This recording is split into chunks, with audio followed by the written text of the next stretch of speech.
ఇప్పుడే జీ5 app download చేయండి. చూడండి మీ ఫేవరెట్ టీవీ షోస్ ఎప్పుడైనా ఎక్కడైనా.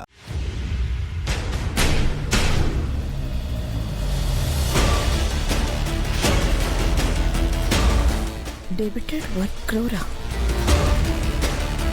ఫోటోలు తీసుకుందామంటే ఇందాక కాచు వచ్చిన తొందరలో కుదరలేదు అత్తయ్య.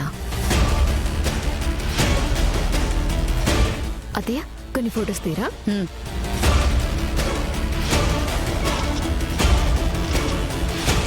హలో, ఇప్పుడే నా అకౌంట్ నుంచి 1 crore డెబిట్ అయింది. ఎలా అయింది ట్రాన్సాక్షన్? నేను చేయకుండా ఎలా అవుతుంది? తెలియదు మేడం, మీ చెక్ నుండే డ్రా అయింది. చెక్కా? నేను ఇష్యూ చేయలేదే. ఏమో మేడం, అమౌంట్ అయితే మీరు చెక్ ఇష్యూ చేయడం వల్లే డ్రా అయింది. ఓకే.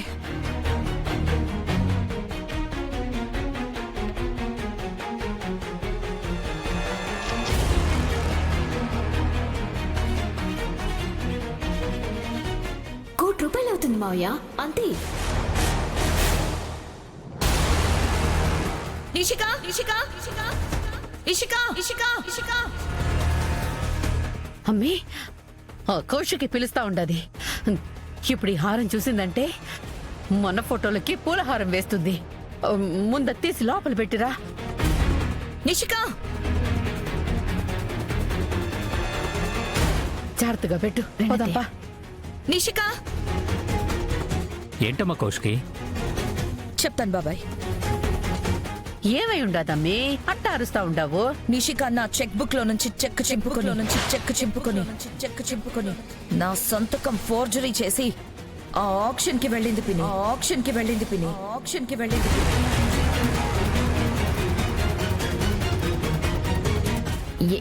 ఏం మాట్లాడుతున్నావు వదినా? అవును, నువ్వు నా చెక్ తీసుకొని ఆక్షన్ కి వెళ్ళావు. నీ రూమ్ లో ఉన్న చెక్ నిషిక ఎలా తీస్తుందాక? నీ సంతకాన్ని ఫోర్జరీ ఎలా చేస్తుంది? అసలు నిషిక తన సంతకం ఒకసారి చేసినట్టు ఇంకోసారి చేయదు. అలాంటిది నీ సంతకం చేసిందంటే ఎలా నమ్మాలి? నాకు తెలియకుండా నిషిక అడుగు కూడా బయట పెట్టదు. అట్లాంటిది వేలం పాట దగ్గరికి ఎట్టా వెళ్తుందమ్మి? నువ్వే చెక్కు ఎవరికైనా ఇచ్చి మర్చిపోయి ఉండావేమో చూడు. పిన్ని, నేను అన్ని క్రాస్ చెక్ చేసుకుని నిషికని అడుగుతున్నాను. ఉదయమే నిషిక 1 crore కావాలని అడిగింది కదా. ₹1 అవుతుంది మావయ్య, అంతే. ఎలా అయినా సరే ఆక్షన్ కి వెళ్లి నగలు సొంతం చేసుకోవాలని మొండి పట్టుపట్టింది.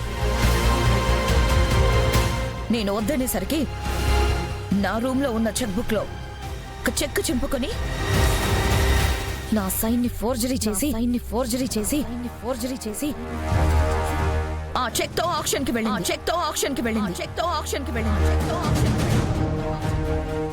ఊరికే నన్ను అనుమానించుకోదునా? ఏమో, ఆ చెక్ బుక్ నుంచి మిస్ అయిన చెక్ ఆ జగదాత్రి తీసిందేమో.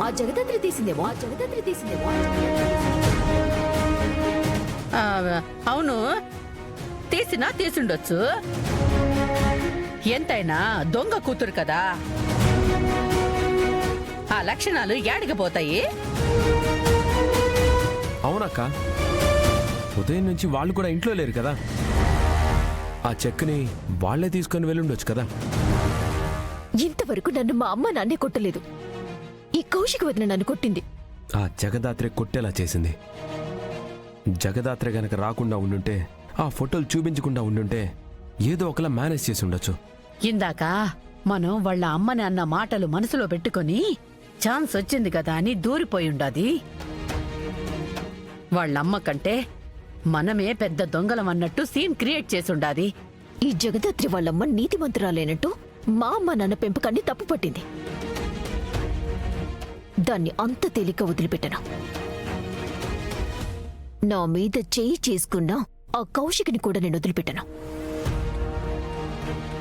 అసలు ఇదంతా నీ వల్లే వచ్చింది యువరాజ్. ఇది మరీ బాగుంది. విలను కొట్టుకొని కమెడియన్ని చంపేసినట్టు నీ మధ్యలోకి నన్ను లాగుతారేంటి? ఆ బయటికెళ్ళిపోయిన దరిద్రాన్ని మళ్ళీ ఇంట్లోకి తీసుకొచ్చింది నువ్వే కదా. అది మాత్రం నిజం రా బోడా. అంతకు ముందైనా కొంచెం అణిగి ఉండేవాళ్ళు. నువ్వు వాళ్ళని ఇంటికి తిరిగి తీసుకొచ్చినప్పటి నుంచి అస్సలు భయపడటం లేదు. తిరిగి మనల్నే భయపడతా ఉండారు. ఈసారి అవకాశం వస్తే మాత్రం వాళ్ళనిట్టి పరిస్థితుల్లో వదలకూడదత్తయ్య. అవకాశం వస్తే కాదమ్మీ, అవకాశాన్ని సృష్టించుకుందాం. రేపు మన మాదిరి రిసెప్షన్ ఉండాది కదా, అంతకు మించిన అవకాశం ఏముంటది? జగదాత్రి మనల్ని 4 గోడల మధ్య అవమానించుండాది. ఆ జగదాత్రిని మనం నలుగురిలో అవమానిద్దాము.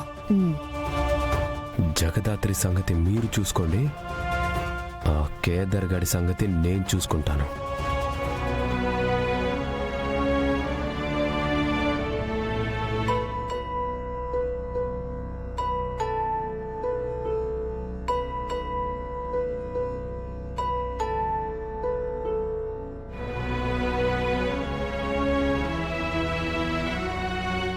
ఏం ఆలోచిస్తున్నావు దాత్రి? మా అమ్మ గురించి, మా అమ్మ చావు గురించి ఆలోచిస్తుంటే రోజుకో మలుపు తిరుగుతున్నట్టు అనిపిస్తుంది కేదార్. మా అమ్మ ఫస్ట్ యాక్సిడెంట్లో చనిపోయింది అనుకున్నాం. డ్యూటీలో ఉండి చనిపోతే సడన్ గా దేశద్రోహిలాగా, అవినీతి పరురాలులాగా ఎందుకు క్రియేట్ చేశారు అన్న కోణంలో ఇన్వెస్టిగేషన్ చేస్తే మా అమ్మ యాక్సిడెంట్లో చనిపోలేదు, చంపబడింది అని తెలిసింది. మా అమ్మ చావుకి మీనన్కి సంబంధం ఉందని విచారణ చేస్తుంటే అందులో కమిషనర్ కూడా ఇన్వాల్వ్ అయ్యారని బయటపడింది. ఇంకొంచెం డీప్ గా వెళ్ళడానికి ప్రయత్నిస్తే వీళ్ళకి సంబంధించిన ఫైల్స్ షర్మిలా ఠాకూర్ యూనిట్ లో దొరకడం ఏంటి? అందులో మధుకర్ మావే గారి ఫోటో ఉండడం ఏంటి? దేవనాగరి లిపిలో లోహపు రేకుండడం ఏంటి? అసలు వీటన్నిటికీ మా అమ్మకి సంబంధం ఏంటి? ఏం అర్థం కావట్లేదు కేదార్. ఇప్పుడు కొత్తగా ఈ కథలోకి హోమ్ మినిస్టర్ వచ్చాడు. అసలు ఈ కథ స్టార్ట్ అయిందే హోమ్ మినిస్టర్తో ఏమో అనిపిస్తోంది. మీ అమ్మగారి విషయం ప్రస్తావన వచ్చినప్పుడు మీనన్ కమిషనర్లో కనిపించని భయం హోమ్ మినిస్టర్లో కనిపించింది.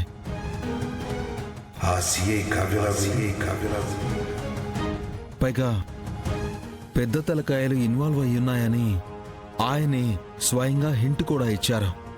ఆ కేసుని అలా క్లోజ్ చేశారంటే అప్పట్లోనే ఆ కేసు విషయంలో పెద్ద తలకాయలు ఇన్వాల్వ్ అయ్యున్నాయని అర్థం. పిక్చర్ చాలా క్లియర్గా ఉంది దాత్రి. క్లియర్ గా ఉన్నట్టే అనిపిస్తుంది. కానీ వాళ్ళకి మా అమ్మని చంపాల్సిన అవసరం ఏంటని ఆలోచిస్తే కారణం కనిపించట్లేదు. హోమ్ మినిస్టర్ ఇన్వాల్వ్ అయ్యారు అనేది జస్ట్ మన అనుమానం మాత్రమే. నాకైతే కన్ఫర్మ్ అనిపిస్తోంది దాత్రి. మధుకర్ పెదనాన్నని కూడా వాళ్లే చంపుంటారు. అంటే వాళ్ళకి కావాల్సిన విలువైన ఆధారం ఏదో ఎక్కడో మిస్ అయింది. జీ5 యాప్ డౌన్లోడ్ చేసి అన్ని ఎపిసోడ్స్ పూర్తి ఉచితంగా చూడండి.